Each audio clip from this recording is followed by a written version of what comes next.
ফরিদুদ্দীন আত্মা রাহমাতুল্লাহ আলাইহি বলেছেন, জানে দুনিয়া চো মানুষ আস্তে আস্তে, জানে দুনিয়া চো মানুষ আস্তে আস্তে, দর্দ রোজে শুয়ে দিগার আস্তে আস্তে। দুনিয়া একটা কুসুম হয়ে গেছে পুরা পুরা, এটা প্রতিদিন নতুন নতুন মতো সাথে সজ্জিত হয়। আসসালামু আলাইকুম ওয়া রাহমাতুল্লাহি ওয়া বারাকাতুহু। ওয়ালাইকুম আসসালাম ওয়া রাহমাতুল্লাহ। আলহামদুলিল্লাহ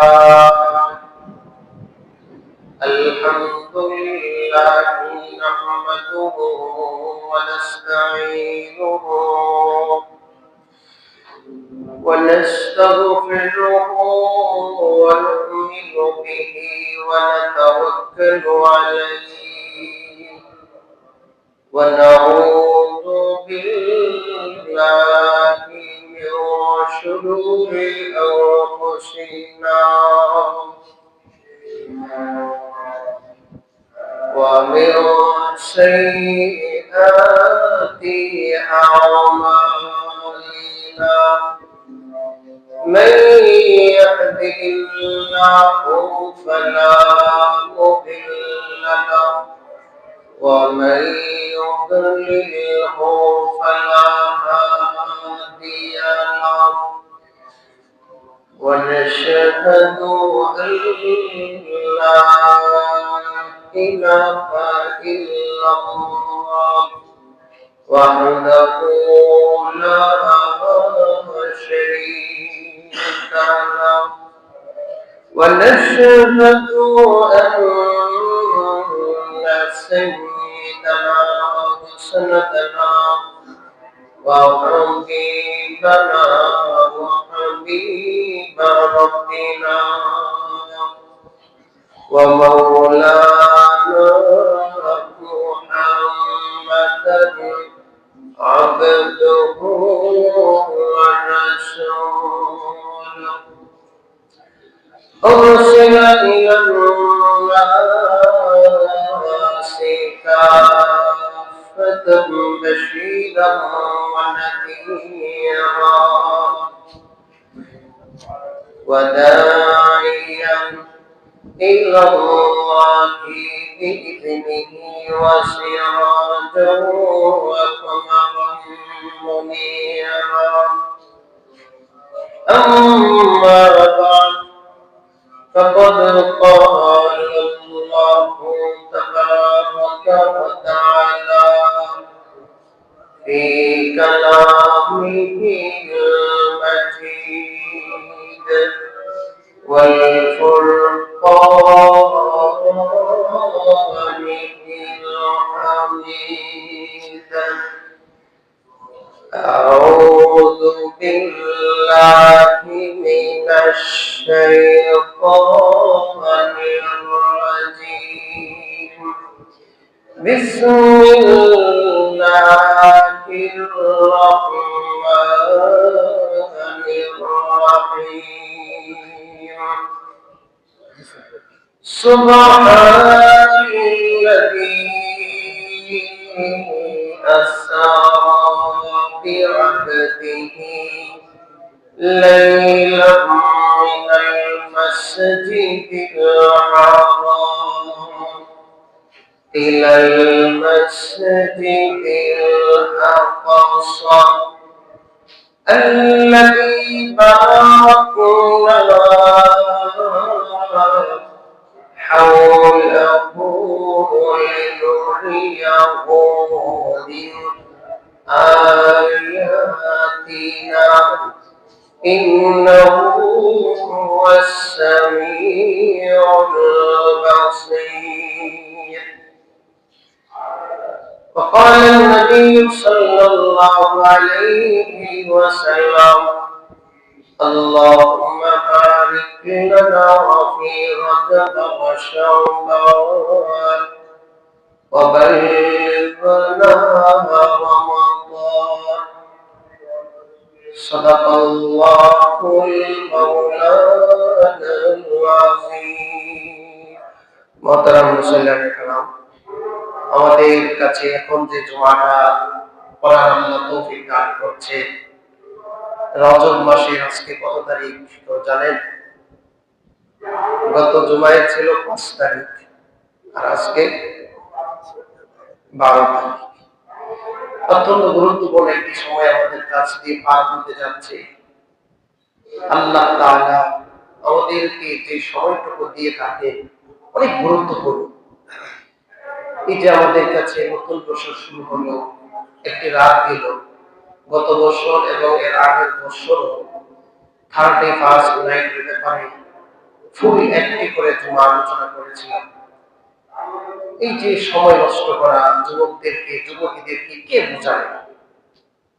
আল্লাহর দেওয়া সময়, আল্লাহর দেওয়া দিন, আল্লাহর দেওয়া জমিনকে প্রকম্পিত করে ফেলে। কচি কাঁচা বাচ্চা, গর্ভধারণী মা পেটে বাচ্চা নিয়ে বসে আছে। এই বিকট আওয়াজে 2 ঘন্টা পর্যন্ত ঘুম হারাম করে বসে আছে। এই ধামাচাপা কষ্টের কারণে যুবক, তুমি কি জবাব দিবা? কোলের একটা বাচ্চা, ছোট ছোট 2টা বাচ্চা আমার, আর সে এত বিকট আওয়াজ হচ্ছে, পুরুষরা তো যেমন এটা ঘুমাতে পারে, কিন্তু মা বাবা পারে না। বাচ্চাটা জোরে চিল্লান দিয়ে উঠছে। এই যে একটা কষ্ট, এই কষ্টের বিনিময় কে দিবে? হে যুবক, তুমি বুঝো তোমার সময়ের মূল্যায়নকে তুমি করো। আল্লাহ তাআলা আমাদেরকে বোঝার তৌফিক দান করুন। আমিন। প্রধান মুসলিয়ানে کرام, আল্লাহ রাব্বুল আলামিন কালামে পাকে বলেছেন, কোন ভূমিকা ছাড়াই সংক্ষেপে কথা। আল্লাহ বলেন, সুবহানাল্লাযী আসরা বিআবদিহি লাইলাম মিনাল মাসজিদিল হারাম ইলাল মাসজিদিল আকসা। ওই সত্তা যিনি বড়ই পবিত্র, সুবহান আল্লাযী আসরা বিআবদিহি, যিনি তার বান্দাকে ভ্রমণ করিয়েছেন। লাইলাম মিনাল মাসজিদিল হারাম ইলাল মাসজিদিল আকসা, কোন এক রজনীতে মসজিদে হারাম থেকে খানায়ে কাবার চতুর্পাশের জায়গাটাকে মসজিদে হারাম বলা। মসজিদে হারাম থেকে মসজিদে আকসা পর্যন্ত আল্লাহ তাআলা সফর করিয়েছেন। আল্লাযী বারাকনা হাওলাহু, যে মসজিদে আকসার চতুর্পাশে আল্লাহ তাআলা বরকত দিয়া ভরপুর করে রেখেছেন। সুবহানাল্লাহ। লিনুরিয়াহু মিন আয়াতিনা, কেন বরকত রেখেছেন? যাতে করে মানুষ আল্লাহ তাআলার দেওয়া নিদর্শনগুলো দেখতে পারে। ইন্নাহু হুয়াস সামিউল বাসীর, নিশ্চয় তিনি বড়ই স্রষ্টা, দ্রষ্টা, সামি', শ্রবণ করনে ওয়ালা, বাসীর দেখতে ওয়ালা। এই একটি আয়াতে কি পরিমাণ ঘটনা, কতগুলো কথা, কতগুলো ব্যাখ্যা মুফাসসিরিন کرام করেছেন। এই ব্যাখ্যা 1-2 জুমাতে সম্ভব না। তারপরে ও সাগরের মাঝখানে যাওয়ার চেয়ে কিনারায় থাইকা যতটুকু পারা যায়। মোহতারাম হাজিরিন, আমাদের নবী হযরত মুহাম্মদুর রাসূলুল্লাহ সাল্লাল্লাহু আলাইহি ওয়াসাল্লাম, তিনি সবসময় দোয়া করেছেন, যখনই রজব মাস আসতেন বলতেন, আল্লাহুম্মা বারিক লানা ফি রজব ওয়া শাবান ওয়া বাল্লিগনা রমাদান। হে আল্লাহ, আপনি বরকত দান করুন রজবে এবং শাবানে, রমজান পর্যন্ত পৌঁছিয়ে দেন। এই দোয়ার অর্থ কি? অর্থাৎ রজব মাস এবং শাবান মাস, এই 2 মাসে আমার অর্থ, সম্পত্তি, হায়াত, এই সবগুলো তাকে বরকত দেন, সময় সুযোগ দেন, যাতে করে আমি সামনে রমজানুল মুবারকে যেন বেশি করে ইবাদত করতে পারি। ব্যবসা বাণিজ্য করলে ওয়ালা যারা রজব আর শাবানে একটু বরকত দেন আল্লাহ, যাতে রমজানে ব্যবসায় সময় দিতে না হয়। দুনিয়ার হাজার ব্যস্ততা, এই সব কিছু থেকে ফারিগ হইয়া যেন আমি রমজানের বিশেষ একটি ইবাদতে লিপ্ত হতে পারি, বিশেষ একটি ইবাদতে রবকে পেতে পারি। আমাকে এই সুযোগটুকু দেন। এই তো করেছেন মুসলিম। কিন্তু অত্যন্ত দুঃখজনক, আমাদের এই দেশের নিয়ম শৃঙ্খলা পুরোটাই উল্টে গেছে। যে জন্য করে রমজানে লাভ করি, আর কবে যে রজব আসলো আর কবে যে শাবান আসলো, এটার দায়িত্ব সব ওলামায়ে কেরাম দেখতেছে কোনো খবর নেই। অথচ রাসূল কবর পেতে নেমে যেতেন রজব মাস আসলে ইবাদতে, আর দোয়া করতেন আল্লাহ যতটুকু কামাই রুজি। সাহাবায়ে কেরাম অভ্যাস ছিলেন যখন রজব মাস আসতে, শাবান মাস আসতে, আস্তে আস্তে কাজ থেকে ফারেক হওয়া শুরু হতেন। যেই রমজান ঢুকছে সম্পূর্ণ মাসটাই ইবাদতে কাটায় দিতেন। সুবহানাল্লাহ। মুহতারাম হাজিরিন, এই জন্য রাসূল দোয়া করেছেন আল্লাহুম্মা বারিক লানা ফি রজব ওয়া শাবান। হে আল্লাহ, রজব আর শাবানে আপনি বরকত দিন, ওয়াবালিগনা রমাদান, এবং রমজান পর্যন্ত আমাদেরকে পৌঁছায় দেন। এই দোয়াটা রাসূল সবসময় করতেন। মুহতারাম হাজিরিন, আপনাদের সামনে কোরআন কারীমের যে আয়াতটা পাঠ করেছি, বনী ইসরাঈলের প্রথম আয়াত, এই আয়াতে নবী পাক সাল্লাল্লাহু আলাইহি ওয়াসাল্লাম মিরাজের ঘটনা ঘটিয়েছেন, আল্লাহ ঘটিয়েছেন এই মাসে, রজব মাসে। এখানে অনেক কথা আছে, কোন সময় ঘটেছিল, অনেকগুলো রিওয়ায়াত বিভিন্ন কিতাবের মধ্যে আছে। হিজরতের কেউ বলেন 6 মাস আগে মেরাজের ঘটনা ঘটিয়েছেন আল্লাহ তাআলা, কেউ বলেন 8 মাস, কেউ বলেন 11 মাস, কেউ বলেন 1 বছর আগে, কেউ বলেন 1 বছর 2 মাস আগে, কেউ বলেন 1 বছর 3 মাস আগে, কেউ বলেন 1 বছর 5 মাস আগে, কেউ বলেন 1 বছর 6 মাস আগে, কেউ বলেন 3 বছর আগে, কেউ বলেন 5 বছর আগে মেরাজের ঘটনা ঘটিয়েছে। কেন এত মতানৈক্য? এই জবাবটা পরে দেই। কোন মাসে ঘটিয়েছেন এটা নিয়ে মতানৈক্য রয়েছে। কেউ বলেন রবিউল আউয়াল মাস, কেউ বলেন রবিউল সানি মাস, কেউ বলেন রজব মাস, কেউ বলে রমজান, কেউ বলে শাওয়াল। এবার আসেন কেমন এই ঘটনা। ইসলামী শরীয়তের গুরুত্বপূর্ণ বিধানগুলো যদি হয়, যার দ্বারাতে আমল মানুষের সাথে নিহিত, ওইটা দিন তারিখ সহই বর্ণনা থাকে। যেখানে কোনো আমল নাই, বিশ্বাসের বিষয়, যেমন পূর্বেকার কিতাব আল্লাহ নাযিল করেছেন, এটা বিশ্বাস করতে হবে সবার। যদি বিশ্বাস না করে ইমান থাকবে, কিন্তু ওই কিতাবে কি আছে এটা বিশ্বাস করা যাবে? এখন যে বাইবেল আছে আমাদের সামনে, ওল্ড টেস্টামেন্ট, নিউ টেস্টামেন্টে যা আছে এগুলোকে আমরা বিশ্বাস করতে পারবো? কিন্তু নাযিল হয়েছে ওটা বিশ্বাস করতে পারবো। গুরুত্বপূর্ণ কি জিনিস সেখানে লিখিত, এটা আল্লাহ তাআলা বলে দিবেন। তাহলে এটার জবাব এসে গেল। সবচেয়ে নির্ভরযোগ্য রিওয়ায়াত যেটা পাওয়া গিয়েছে, রজব মাসের 26 তারিখ দিবাগত রাত্রে আল্লাহর রাসূল সাল্লাল্লাহু আলাইহি ওয়াসাল্লাম তিনার চাচাতো বোন উম্মে হানির বাড়িতে নিজ কক্ষে শায়িত ছিলেন। আল্লাহ তাআলার অর্ডারে জিবরাইল আর মিকাইল আলাইহিস সালাম নবীজির দরবারে আসলেন, ঘুম থেকে জাগ্রত করালেন, জাগ্রত করিয়ে মসজিদে হারামে খাতিমে কাবার পাশে নিয়ে গেলেন। সেখান থেকে জমজমের কিনারায় নিয়ে রাসূলের সিনা মোবারক চাক করলেন। সিনা বিদীর্ণ করে স্বর্ণের তস্তরি দিয়া এক পাত্রের মাঝে আল্লাহ রাসূলের সিনাটাকে, কলিজাটাকে রাখলেন। আল্লাহ রাসূলের কলিজাটা রেখে জমজমের পানি দিয়ে সেটাকে দৌত করলেন। দৌত করে আল্লাহ তাআলা ঈমান আর আমলের নূর আল্লাহ তার মধ্যে দিয়া তারপরে দুইজন ফেরেশতার মাধ্যমে আবার সিনাটাকে জাগাই, সিনার ভিতরে কলিজাটাকে রেখে আবার আগের মতো লাগিয়ে দিলেন। সুবহানাল্লাহ।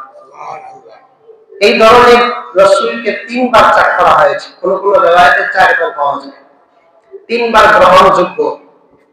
একবার হালিমা সাদিয়ার বাড়িতে বকরি রাখালি করতে গিয়েছিল তার ভাইয়ের সাথে, দুধ ভাই, ওখানে একবার হয়েছে।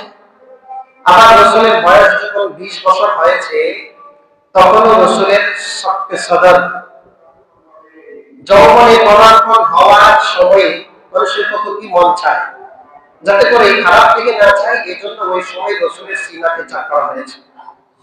সর্বশেষ মেরাজের রজনীতে আল্লাহ তাআলা সিনাকে চাক করে, সিনাকে বিদীর্ণ করে সেখান থেকে ঈমান আর আমলের এত উচ্চাঙ্গের নূর আর আলো দান করলেন, যার মাধ্যমে আরশ আজিমের মালিকের সমস্ত নূরগুলো যাতে তারা দেখতে পারে। সুবহানাল্লাহ। খুব সাধারণ কথা আপনাদেরকে বোঝাচ্ছি, কেন মেরাজ ঘটালেন, এই মেরাজটা কেন ঘটালেন, রাসূলকে কেন এই সফরটা করালেন। মোহতারাম হাজিরিন, রাসূল পাক সাল্লাল্লাহু আলাইহি ওয়াসাল্লাম একবারে ছোট বাবা মারা গেছে, 7 বছর বয়সে মা মারা গেছে। আল্লাহ রাসূল এই উঠতি বয়সে বড় একটা আঘাত করে গেছে।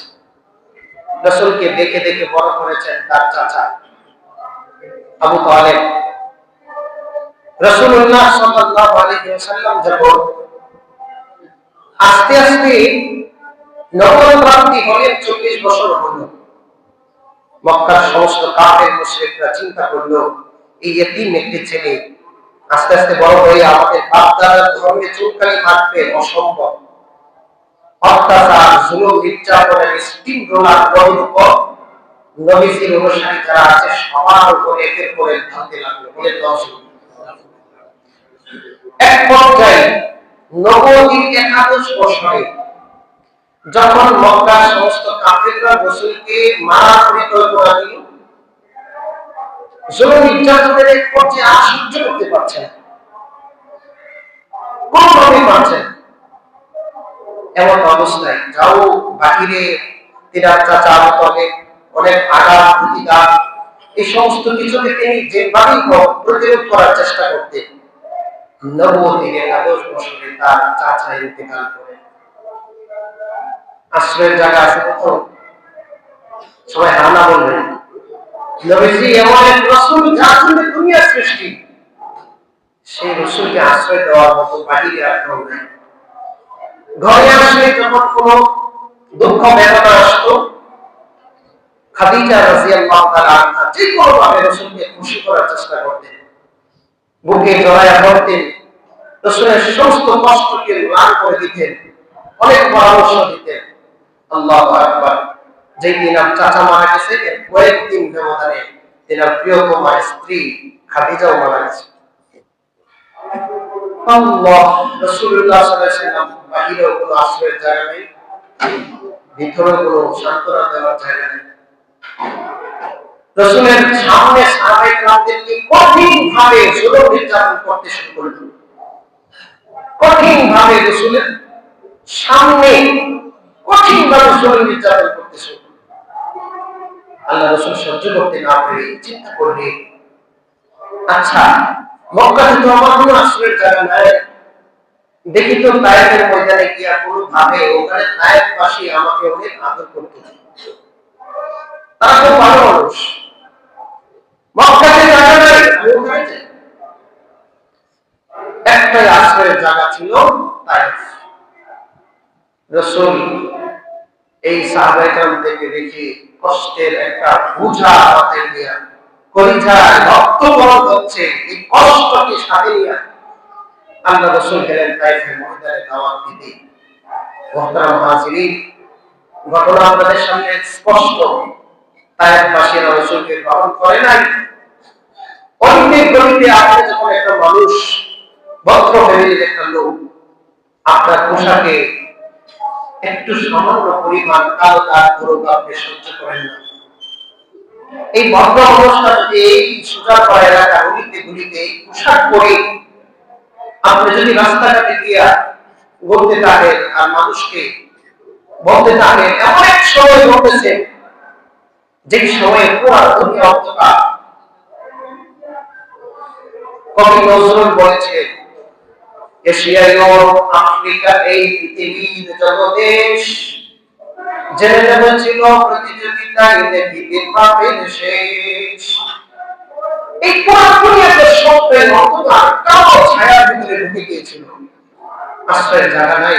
রাসূল গেলেন গলিতে গলিতে গিয়া, ওখানে আপনি যেমন লজ্জা পান, আপনার উপর আঘাত করলে যেমন সহ্য হয় না, শ্রেষ্ঠতম মানুষটা গলিতে গলিতে যায় আর মানুষটাকে তুকমা দেয়, থুতু দেয়, পাগল বলে।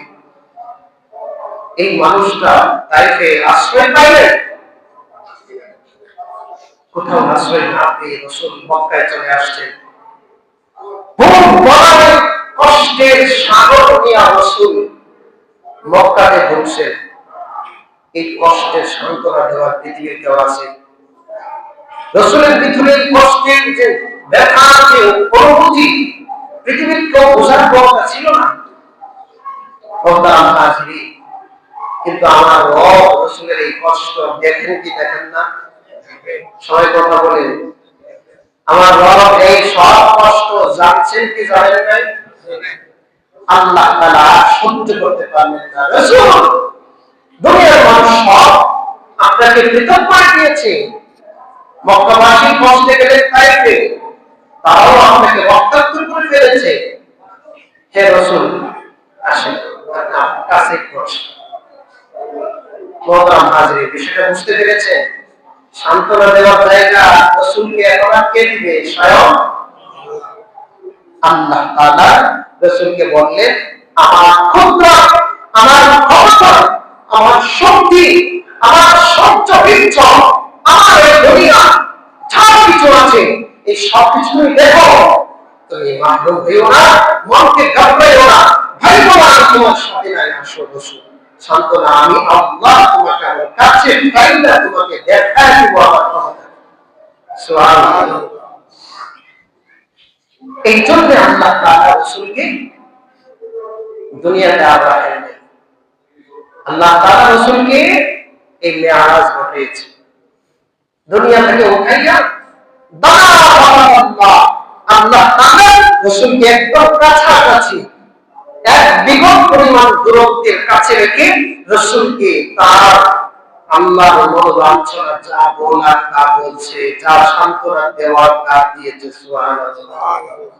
মোহতারাম হাজিরিন, ঘটনা তো শুনে কেন আল্লাহ ঘটিয়েছে, আমার রাসূলকে কেন ঘটনা ঘটিয়েছে, প্রেক্ষাপটটা কি ছিল বুঝতে হবে। এই রজব মাসের 26 তারিখ দিবাগত রাত্রে আল্লাহ তাআলা ডাক দিলেন। রাসূলুল্লাহ সাল্লাল্লাহু আলাইহি ওয়াসাল্লাম মেরাজ করেছেন, আল্লাহ করিয়েছেন। মক্কা থেকে বাইতুল মুকাদ্দাস পর্যন্ত সফরটাকে ইসরা বলা হয়, আর বাইতুল মুকাদ্দাস থেকে সাত আসমান পাড়ি দেওয়াটাকে মিরাজ বলা হয়, আর দুইটাকে একসাথেও মিরাজ বলা হয়। যে অবস্থায় রাসূলের এই ঘটনাটা ঘটিয়েছিলেন, যুলমাতুম বা'দুহা ফাওকা বা'দ ইযা আখরাজা ইয়াদাহু লাম ইয়াহদি আওয়াহা। আল্লাহ কোরআনে বলেছেন, এমন একটা ভূগর্ভচ্ছন্ন দুনিয়া ছিল, একের অন্ধকারের উপর আরেকটা অন্ধকার। ইযা আখরাজা ইয়াদাহু লাম ইয়াহদি আওয়াহা, যখন এই অন্ধকারে হাত বের করা হতো হাতটা পর্যন্ত দেখা যেত না, এত কঠিন গোমরাহী অন্ধকার ছিল। আল্লাহ রাসূল সাল্লাল্লাহু আলাইহি ওয়াসাল্লামকে আল্লাহ তাআলা ডাক দিলেন। উম্মে হানির ঘর থেকে যখন রাসূলকে খাতিমে কাবায় নিয়ে আসলেন, সবকে সদর করা হলো। এরপরে যখন তিনি সফর শুরু করবেন, জিবরাইল আর মিকাইল দুইজনে জান্নাত থেকে একটা বুরাক নিয়ে আসলেন, যেটা খচ্চরের চেয়েও বড় আর গাধার চেয়েও ছোট। এবং একটা বুরাক নিয়ে আসে, আনার পরে এবার দূর থেকে কিচির মিচির করছে।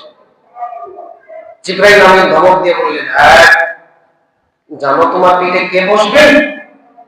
তিনি হলেন সরকারে দু আলম সাইয়্যিদুল মুরসালিন, এমন রাসূল যিনি দুনিয়াতে যত রাসূল এসেছেন সমস্ত রাসূলদেরও রাসূল। সুবহানাল্লাহ।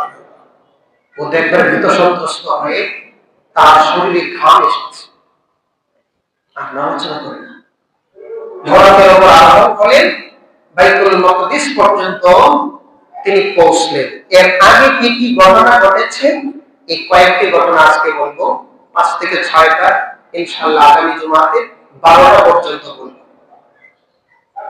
নাম্বার 1, রাসূলুল্লাহ সাল্লাল্লাহু আলাইহি ওয়াসাল্লাম যখন ঘোড়ার উপর আরোহণ হয়ে সামনে যাচ্ছিলেন, প্রতিমধ্যে একজন বৃদ্ধা নারী একেবারে চামড়া বটে গেছে কুজো ডাক দিলেন। জিবরাইল আমিন রাসূলকে বললেন, ইয়া রাসূলুল্লাহ, আপনি পিছনে তাকাবেন না, তার ডাকে সাড়া দিবেন না, সামনে চলুন। আর একটু সামনে যাওয়ার পরে দেখে একজন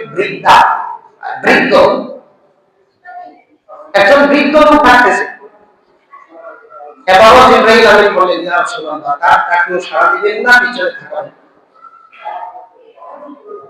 আর একটু সামনে গেছে, যাওয়ার পরে দেখে কিছু লোক দাঁড়ানো, সেখান থেকে জোরে সোরে সালাম দিচ্ছে, আসসালামু আলাইকা ইয়া আউয়ালুল আউয়ালিন, আসসালামু আলাইকা ইয়া আখিরুল আখিরিন, এইভাবে সালাম দিচ্ছে। রাসূল সাল্লাল্লাহু আলাইহি ওয়াসাল্লামের সালাম, ওদের সালাম শোনা মাত্রই জিবরাইল আমিন বললেন, সালামের জবাব দেন। সুবহানাল্লাহ। সালামের জবাব দেওয়ার পরে এবার রাসূল জিবরাইলকে প্রশ্ন করলেন, জিবরাইল, প্রথম দুইজন, একজন নারী আর একজন পুরুষ, বৃদ্ধ বৃদ্ধা, এদের ডাকে সাড়া দিতে নিষেধ করলে কেন? এবার জিবরাইল জবাব দিলেন, ইয়া রাসূলুল্লাহ, প্রথম যে বৃদ্ধা তাকে ডাক দিয়েছিল সেটা ছিল দুনিয়া। দুনিয়ার বয়স শেষ, দুনিয়ার সৌন্দর্য সব শেষ। এখন দিন দিন দুনিয়ার সৌন্দর্য বাড়তেছে, বিল্ডিং হচ্ছে, স্বর্ণ অলংকার দেখা যাচ্ছে, কারণ এখন তো বয়স শেষ, সব বের করে দিবে, দুনিয়ার ভিতর থেকে সব বের করে দিবে। রাসূলুল্লাহ সাল্লাল্লাহু আলাইহি ওয়াসাল্লামকে জিবরাইল বললেন, ইয়া রাসূলুল্লাহ, দুনিয়ার যৌবন শেষ, এখন এই বৃদ্ধা নারী যখন পুজো হয়ে গেছে, সাহাবা হয়ে গেছে, কেউ পছন্দ করে না, ওইটাকে আপনিও পছন্দ করবেন না, তার ডাকে সাড়া দিবেন না, দুনিয়াকে লাঠি মেরে ফেলে দেন। তার ডাকে সাড়া দিয়ে আপনি যে মহাবড় সফর হয়েছিল, ওই সফরটাকে ক্যান্সেল করা, সফরটাকে লাইনচ্যুত করার জন্য সে ডাক দিয়েছিল। নাউজুবিল্লাহ। এজন্য তার ডাকে সাড়া দেওয়া যাবে না। মোহতারাম হাজিরিন, এই দুনিয়ার লোক লালসার পিছনে পড়া যাবে না।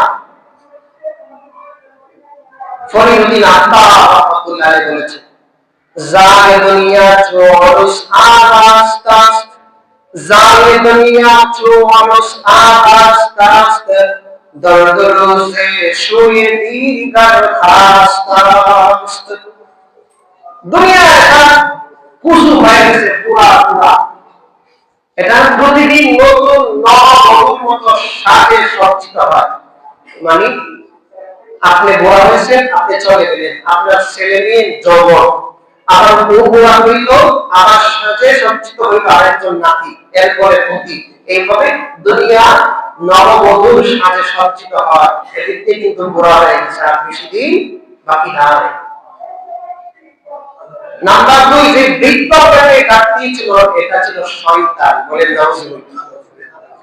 সেও চেয়েছিল আপনার পথ রুদ্ধ করার জন্য, বাধা দেওয়ার জন্য, আমি না করেছি এই জন্য। আর তৃতীয় যে কাফেলা ডাক দিয়েছিল সেটা ছিল ইব্রাহিম আলাইহিস সালাম, মূসা আলাইহিস সালাম, ঈসা আলাইহিস সালাম, এদের কাফেলা। সুবহানাল্লাহ। আল্লাহ রাসূল সাল্লাল্লাহু আলাইহি ওয়াসাল্লাম সফরে দেখলে মূসা আলাইহিস সালাম কবরে নামাজ পড়তেছেন। সুবহানাল্লাহ। নবী রাসূলগণ কবরে জিন্দা, নাসাই শরীফের মধ্যে আছে। দুনিয়া থেকে বিদায় নেওয়ার সময় আল্লাহ যেভাবে বিদায় নেয়, আল্লাহ তাদের রূহটাকে সেইভাবে ইন্তেকাল বলা হয়। ইন্তেকাল, ইন্তেকাল, ইন্তেকাল, ইন্তেকাল, ইন্তেকাল মানে পরিবর্তন। দুনিয়ার জায়গা থেকে আল্লাহ মৃত্যুর শ্বাস দিয়া ওখান থেকে সরায়া আরেক জগতে নিয়ে যায়, সেখানে তাদের মতো তারা কাজ করে। সুবহানাল্লাহ। এরপরে রাসূল একটু সামনে গেলেন, শেষ ঘটনা, 4টা ঘটনাই বলব। একটু সামনে গিয়ে দেখে কিছু মানুষ এত বড় তাদের নখ, তামার নখ, বিশাল নখ, এই তামার নখ দিয়া নিজেদের গালের মাঝে নিজেরা আশ্রয় দিয়েছে, জুড়ে জুড়ে এমন জুড়ে আশ্রয় হচ্ছে, চামড়াগুলো নিজের হাতে নিজে নিয়ে নিতেছে। নাউজুবিল্লাহ। তো ভয়ঙ্কর দৃশ্য। এবং যে সময় দাঁতকে মিল করে এভাবে চামড়াগুলো হাতে নিয়ে যায়, ওই সময় এত জিদ থাকে বলার বাইরে। যখন হাতে নেয় রক্ত গরম হয়, তখন এত কষ্ট লাগে তাদের, এত জোরে চিৎকার করে, এই চিৎকারের আওয়াজ, এই যে জাহান্নাম নিচে এই ৭তম জমিন পর্যন্ত এত নিচ থেকে তাদের চিৎকার রাসূলের কান পর্যন্ত আসতেছে, মনে হচ্ছে কানের পর্দা ফেটে যাবে। নাউজুবিল্লাহ। রাসূল জিজ্ঞাসা করলেন যেটাই ওরা জবাব দিলেন, ইয়া রাসূলুল্লাহ, এরা হলেন ওই সমস্ত লোক যারা গীবত করে, পরনিন্দা করে, মানুষের দুশ্চর্চা করে। নাউজুবিল্লাহ বলেন। আল্লাহ তাআলা কালামে পাকে বলেন, ওয়ালা তাজাসসু ওয়ালা ইয়াগতাব বা'দুকুম বা'দা আইয়ুহিব্বু আহাদুকুম আইয়াকুলা লাহমা আখিহি মাইতান ফাকারিহতুমু। আল্লাহ বলেন, ওয়ালা তাজাসসু, তোমরা পরনিন্দা করিও না, আরেকজনের দোষ নিয়ে তোমরা আলোচনা করিও না। ওয়ালা ইয়াগতাব বা'দুকুম বা'দা, এক অপরের গীবত করিও না। আইয়ুহিব্বু আহাদুকুম আইয়াকুলা লাহমা আখিহি মাইতান, তোমরা কি একে অপরের আরেক ভাইয়ের গোশত খাইতে পছন্দ করো? ফাকারিহতুমু, তোমরা অবশ্যই এটা পছন্দ করো। দুনিয়ার সব মানুষই সম্মান নিয়ে বাঁচতে চায়, চাই কি চায় না? কথা বলেন সবাই। দুনিয়ার সব মানুষ সম্মান নিয়ে বাঁচতে চায় কি চায় না? আপনি গীবত করে আরেকজনের সম্মান খর্ব হচ্ছে, ওই মানুষটা দুনিয়াতে বেঁচে থাকার চেয়ে মরে যাওয়া ভালো। যারা সিনান না হয় ওয়ালা ইয়ানতামা জারাতুল লিসান, তুমি একটা কাজ যেটা আছে, কাজের উদাহরণ বা তুমি বড়ি করেছো, বড়ি করতে মানুষটা লবণ হয়ে যায়, অল্প সময় চাইতে চাইতে বাস ইন্তেকাল করে। কলিজায় আঘাত করো, সেটা মরার আগ পর্যন্ত তার ভিতরে দাগ রাখতে থাকে, ঠিক কিনা? তুমি তার সম্মান করে খর্ব করবা না, গীবত করবা না, আরেকজনের দোষ চর্চা করবা না। যে বলতেছে মনে করবে আপনার কাছে বড় রক্তহীন, সে আরেকজনের কাছে বলে। কিন্তু একটা করা যাবে, যদি সে বড় বড় হয়, আপনি ছোট ছাত্র দুইজন অন্যায় করতেছেন, আপনি এলাকার গণ্যমান্য ব্যক্তি দুইজন ঝগড়া লাগছে, একজনে গিয়ে আরেকজনের কাছে ওই বিচার দিতে পারবে, আর বিচারও তার কথাটা তার কাছে বলবে না, সে নিজেকে হজম করে দুই পক্ষকে একত্রিত করে দেওয়ার জন্য যা যা করা দরকার তা করবে। এই অবস্থায় কোনোদিন গীবত হবে না। এজন্য গীবত থেকে আল্লাহ তাআলা আমাদেরকে বাঁচার তৌফিক দান করুন। চারটা ঘটনা বললাম, আল্লাহ তাআলা আমাদের সবাইকে সব ঘটনা থেকে শিক্ষা অর্জন করার তৌফিক দান করুন। আমিন।